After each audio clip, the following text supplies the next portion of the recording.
এখনো কিন্তু আমরা জানি যে সেই কাজগুলো যথোপযুক্তভাবে হচ্ছে বলে মনে হচ্ছে না।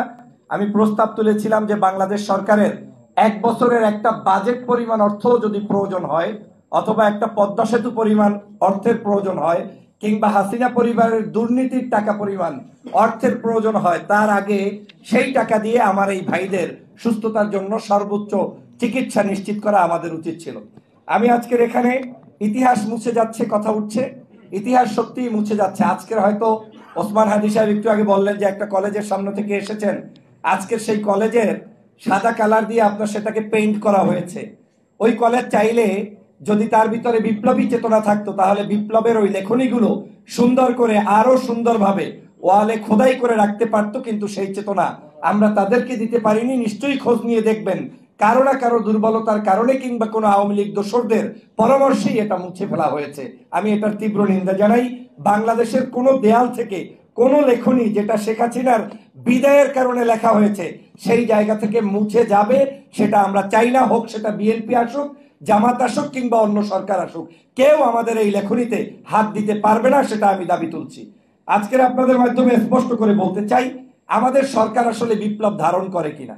আমার কাছে প্রথম যেটা মনে হয়েছে যে সরকার আমরা বসিয়ে দিয়েছি, কিন্তু সরকারের কাছে আমরা বসানোর পরে আমরা লাগাম ছাড়া দিয়ে গিয়েছি। আমরা হয়তো সেমিনার করছি, সভা করছি, সরকারও এখন বুঝে ফেলেছে যে এখন যারা যা করছে এগুলো দিয়ে আসলে কিছুই হবে না। চূড়ান্তভাবে তারা আবার কিন্তু দলীয় রাজনীতির কাছে মাথা নত করছে ভাব। আমরা যুবকরা, তরুণরা, দল থাকতে পারে, একজন লোক বিএনপি করবে, জামাত করবে, হেফাজত করবে, চরমনাই করবে, ডাজেন্ট ম্যাটার, কিন্তু আমরা ইয়াং জেনারেশন কি রিপ্রেজেন্ট করি? আমরা ইয়াং জেনারেশন নতুন বাংলাদেশ চাই, যেখানে আবার ওই 2000 মানুষের মতো শহীদ হওয়া লাগবে না, 50,000 মানুষের মতো হসপিটালের বেডে কাতরাতে হবে না। ওই রকম বাংলাদেশ চাই। সেটা যেই দল করতে পারবে, যেই মত করতে পারবে, তারা জনগণের কাছে ভালোবাসা পাবে, আর যারা পারবে না তারা জনগণের কাছ থেকে আস্থা করে নিক্ষিপ্ত হবে। This is very simple. কিন্তু আমাদেরকে সেই জায়গাটা আজকে করে দিতে হবে, জাতির কাছে জানাতে হবে। আমি সংক্ষিপ্ত সময় একটা দাবি আপনাদের কাছে তুলে ধরতে চাই, সেটা হচ্ছে তরুণদেরকে, যুবকদেরকে আমাদের আজকের এই জুলাই বিপ্লব নিয়ে লেখালেখি, পত্রপত্রিকায় লেখালেখি, বই পুস্তক। আমি ইসলামিক বই মেলায় গিয়েছিলাম, অনেক মানুষ আমাকে বই উপহার দিয়েছে, একটা বই পেয়েছি মাত্র জুলাই বিপ্লব নিয়ে।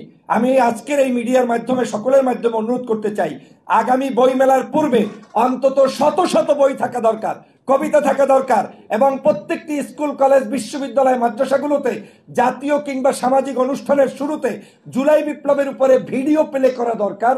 ভ্রাম্যমান শিক্ষা দরকার, যেখানে জুলাই বিপ্লবের লাইব্রেরি থাকবে।